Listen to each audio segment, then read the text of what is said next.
Well, I'm just back from the Bastrop mill, and that's quite a drive. I've got some spalted pecan in the back of the truck. I've got a client that wants a pecan dresser, and he wants that spalted pecan to show good and clear right up front. I think it'll make good drawer fronts. Hopefully there'll be enough for the top. Let's get it out of the truck and take a look.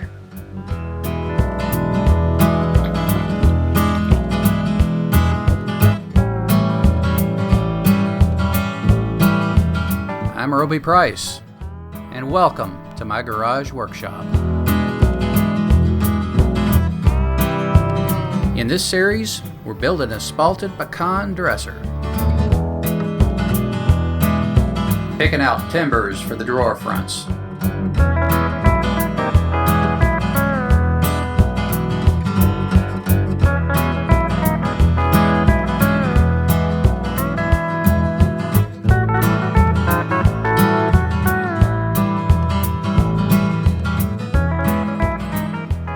Well, we're out of the truck, and I've taken a little time to get some markings on these boards. This is our money board right here, the one that's got the most figure, and it is pretty.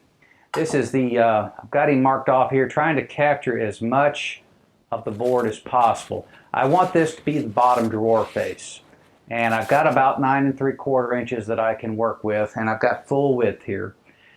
I'm going to try to get the other end out of the top drawers. There'll be two. They're going to be split in half width.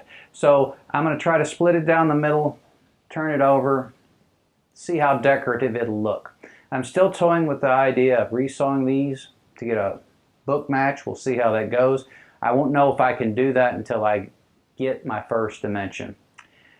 Drawer 3 and drawer 4 are out of this board right here, and he's got a lot of character.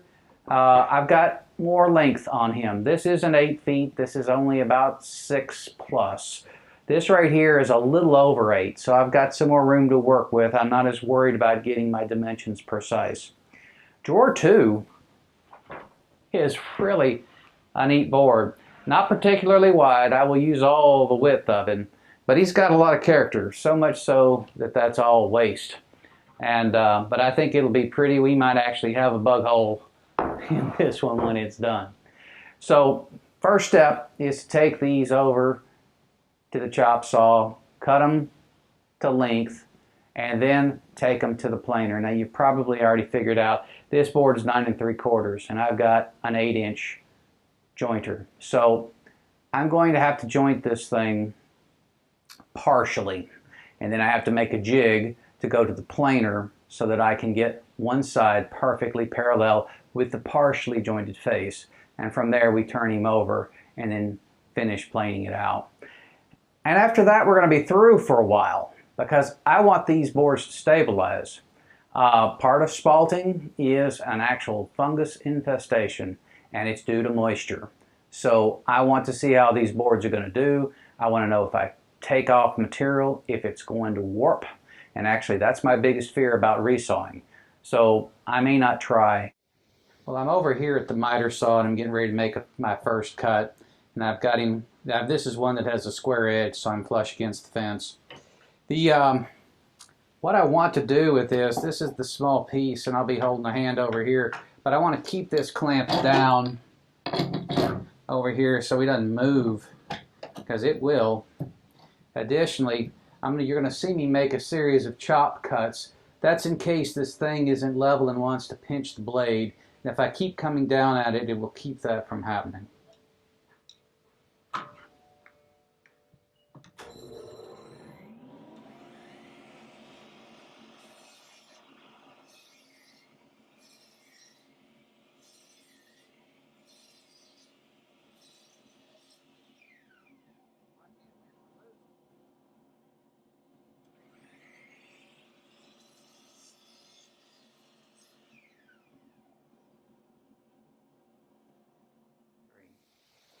Well, I'm set up over here at the bandsaw. I've already cut the larger of the two pieces, and that came out pretty good. I'm going to cut this one here, and again, staying to this side of the chalk line, I will be sneaking up on it, because every time I take a little off this face, I get down a little bit farther, and the way this is set up, I'm thinking that I can be a little bit farther over. If I get a little bit of this slant in the base material, I don't see that as a problem.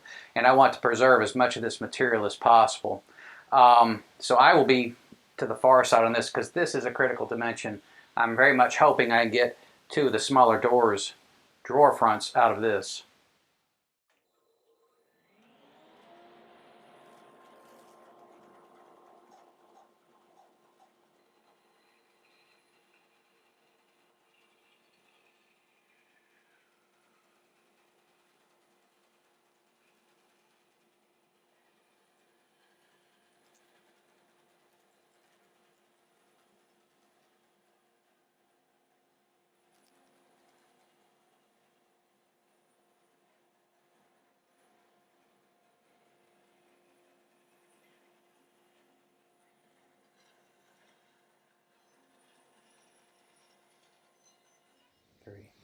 Well, I'm over here at the jointer and I'm going to clean up the bandsawed edges and put a good edge on these other boards as well. The bandsaw edge is the one that's probably the worst. It's probably the less straight overall since all the other ones are machine cut. So, and I like a good straight square face to put against my fence here when I'm face planing. And I find I get more out of the material if I do that. So I guess it's time to clean this up. I'll get this one done and the rest of them done as well.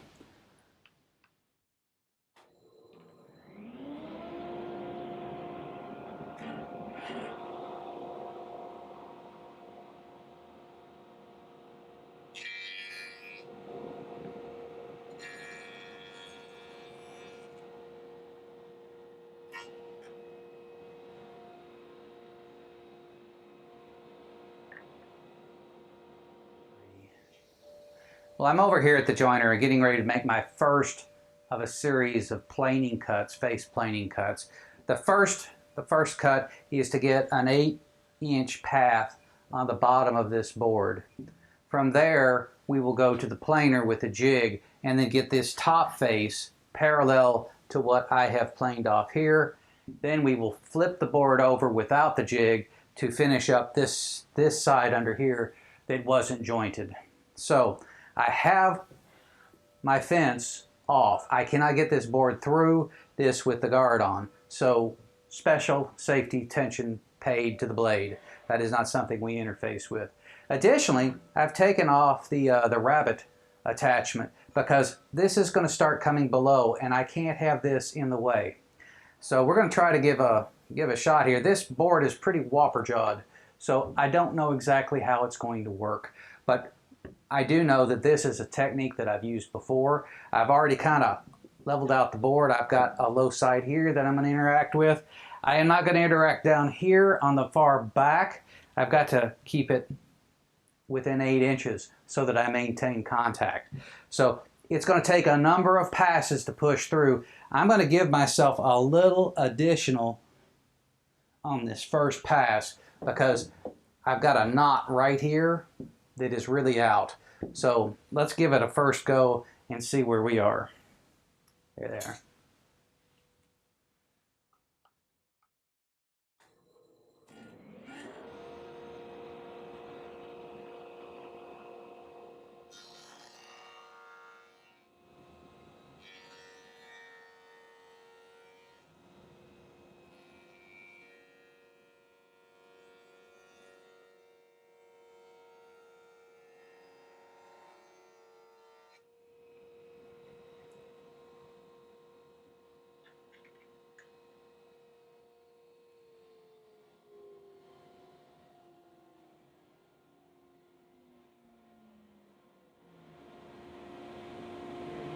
It actually turned out a little better than I thought it would. I think we're going to get there quicker than anticipated. I've got my temporary table set up out here with my sacrificial foam and a sheet of MDF. I'm getting ready to start making this skid, this jig to plane the other side of the Spalted Pecan. I'm going to be making a 14-inch cut. I've got a 15-inch planer, but I want 14 inches because, you know, sometimes these things move a little bit back and forth on the planer. I don't want to bump up or get myself crossways.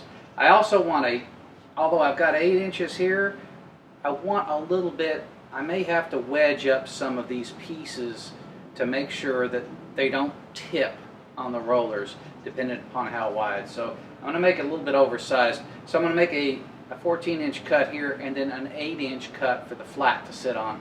And I'll marry the two up, and that way we'll get ourselves a way to position the board 3/4 of an inch higher and still be able to wedge and give some stability to the sides that, you know, may be a little low. So let's get this started. I think you'll understand what I'm trying to do once I get there.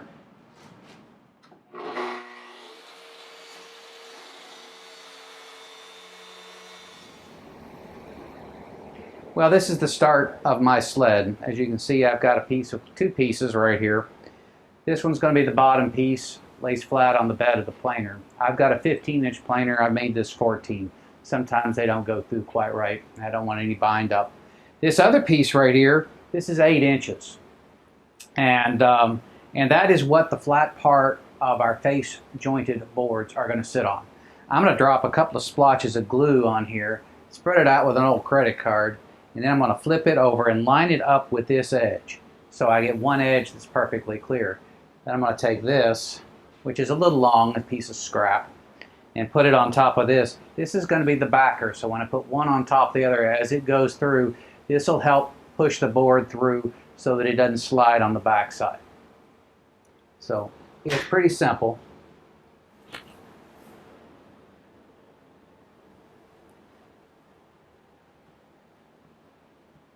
Fact of the matter is, we'd probably do this just with brads.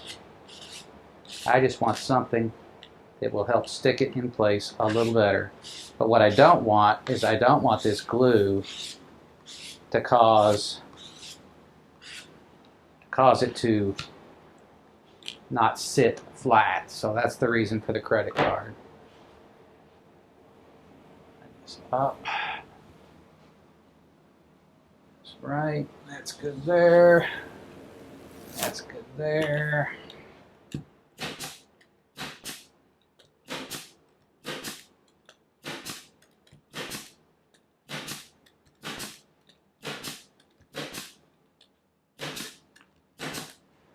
All right. Now this piece right here goes on right here.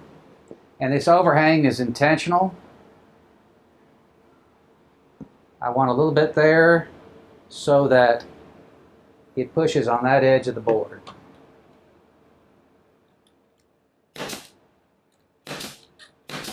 And again, that's a 1/2 inch thick piece of ply, so I shouldn't impact my planer knives. And plus I've sunk the nails a little bit lower, so if I start seeing anything come up on it, I'll be sure not to go any farther.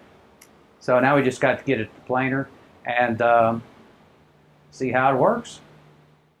Well, I'm standing here at my planer and I have my board on my jig.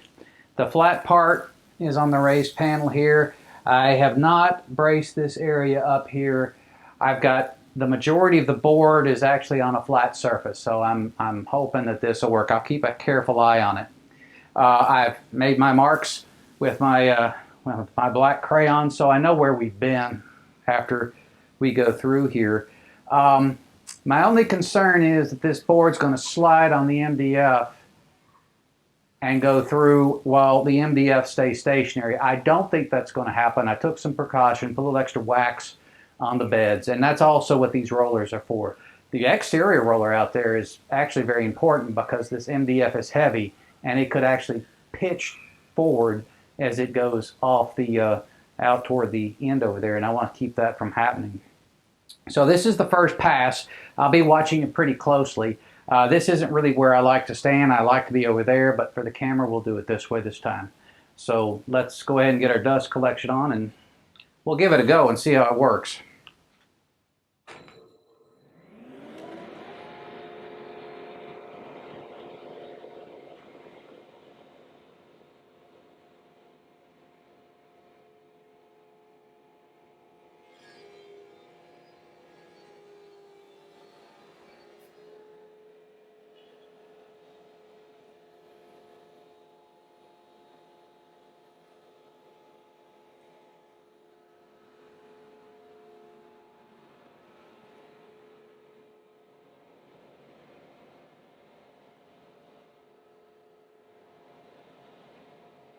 3.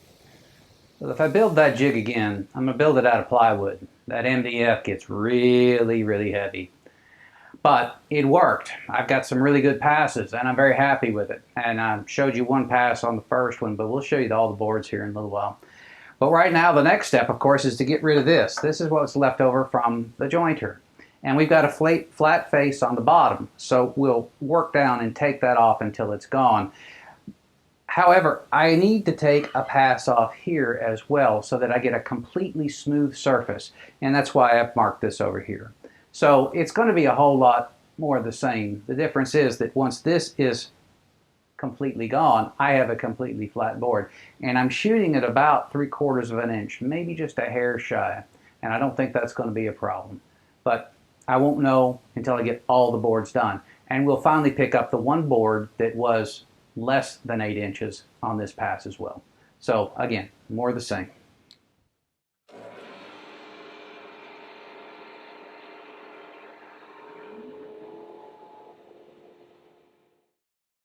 Well, as you can see, I've got them laid out, and I think I have achieved first dimension.